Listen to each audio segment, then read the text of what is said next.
Hi kids. Today we are going to enter into the new chapter in economics, lesson 5, industrial clusters in Tamil Nadu. First you should know about what is the meaning of the industry. Any human activity which is engaged in the conversion of the raw materials, converting the converting the raw material into the finished goods. Okay, that is called as manufacture. We are saying that method is called as an manufacture. The place where the manufacture is done is known as the industry. The place where the manufacture is done is known as the industry. Okay, what is the importance of the industries? Already we are having actually we are saying that our basic need is the food, isn't it? Then why we need the industry? Only with the food we are fulfilling our needs, sir? No, not at all. That is our basic needs. That's like that alone we are saying, isn't it? For other than that, we need the industry. That means what are the other products we are utilizing in our life? For that we need the industry. Okay, first we should know the importance of the industries. First, demand for food remains constant with the regard to the income. Demand for the food, it will be constantly, it will be remains as it is as the income, regards to the income. In economy, if the income it increases, then definitely what we will do that, we will spend more amount on the other goods. Okay, food is a basic need, I said, but apart from the food, when we are getting the more income, what we are doing that, we are spending our money in the different things. Okay, different consumer goods we are spending there. Okay, then when we are spending our income in the different products apart from the agriculture sector, otherwise the sector which is based on the agriculture also, we need that means we are having the more money, so only we are spending on that, isn't it? So what we need that, where to convert that agricultural basic things into the finished goods, also we need the industries. Okay, next, second one,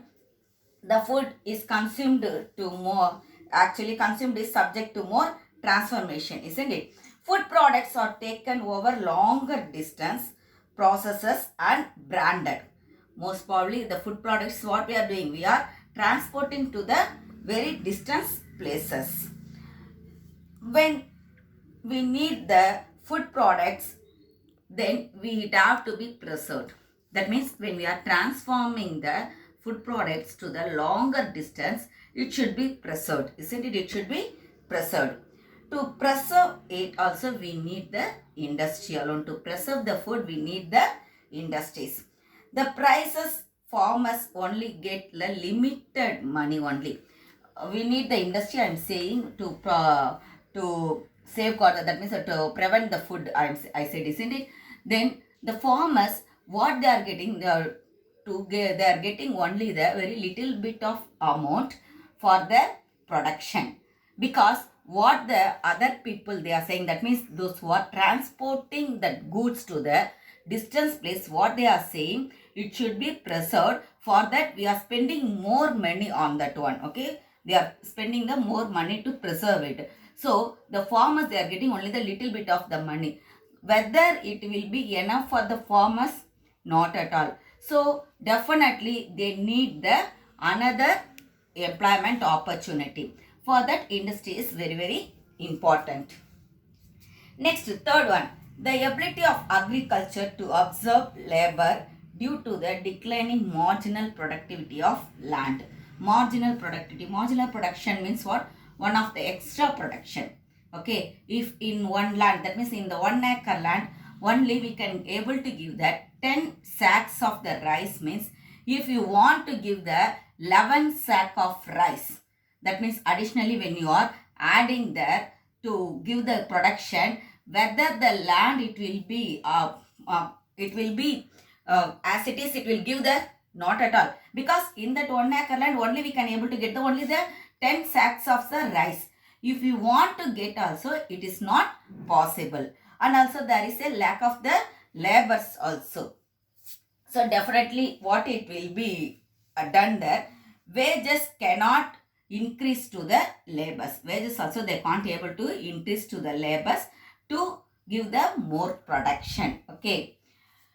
So for all this production, for all these things alone, we need the, what is that one?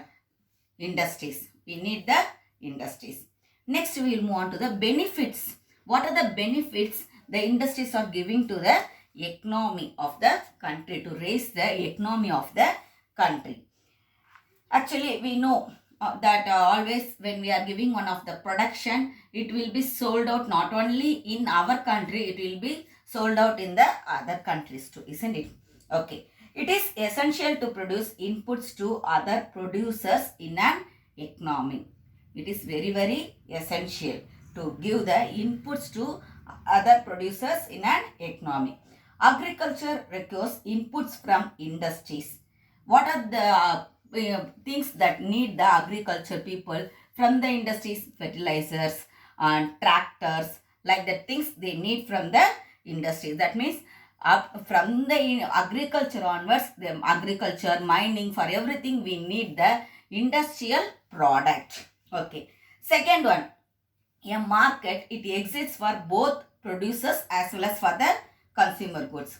Even services like banking, transport and trade also dependent on the production of the industrial goods, isn't it? For transport we need the bus, car, bike, something we need, isn't it? So the things that are all made from the industries alone. That means without the secondary sector, we can't run the primary sector as well as the tertiary sector also. Okay.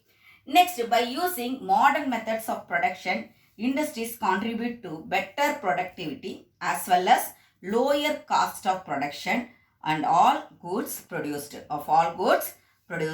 What they are doing, actually cost of production means how much money we are spending to produce one of the good is known as the cost of production.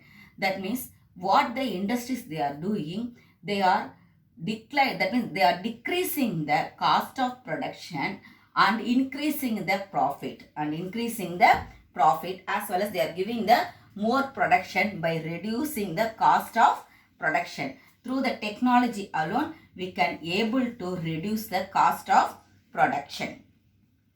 Okay, next, industrializations helps to observe the labor force coming out of agriculture. Industries, what they are giving the employment opportunity to the people. Those who can't be able to do the agriculture, for that people also they are giving the employment opportunities.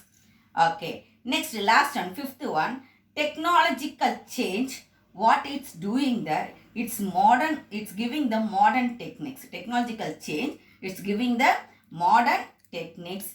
Industrialization contributes to learning of such methods and their improvements. As a result, labor productivity it will come out. If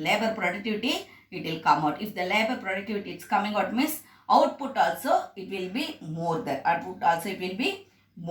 And also workers will get the higher wages. If the output is more means definitely the workers will get the high wages too. And last one, sixth one, expanding incomes lead to more demand for goods and services. When we are expanding the income, definitely it will lead to the demands of the goods and services. If one person's income, if at first he is getting only the 1,000 rupees, and in the next month if he is getting the 10,000 rupees, what he will do? Definitely he want to spend that money to purchase more consumer goods, isn't it? Before that he may be only utilized that money only on his food. But when he is getting a higher income, what he will do? He will spend his more money in the other products. Okay. Thank you, children.